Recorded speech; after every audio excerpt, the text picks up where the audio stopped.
Hello, welcome to KahindoTech. In this video, I'll show you to turn off notification on DoorDash app. But before I begin, I would like to let you know that this video is brought to you by Amazon Prime. If you shop on Amazon, you can save a lot of money by getting Amazon Prime subscription. If you want to learn more about how you can save all this money, click on the Amazon Prime subscription trial link. You can find this link in the video description. Now let's get back to the video. Like I said, I'll show you to turn off notifications on DoorDash app.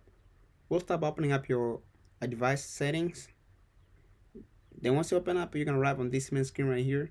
Look all on the bottom. We're gonna find DoorDash app. Make sure to tap on DoorDash app right there. Tap on that. Then you're gonna arrive on this main screen right here. Once you arrive here, look on where it says notifications. Make sure to tap on notifications right there. Then you're gonna see allowed notifications. Do you see like how it has like a green light right there with the white circle? So make sure you tap on the white circle right there, and you're gonna turn off. And that's how you turn off notifications on DoorDash app. If you have like any other questions, leave them in the comment section below.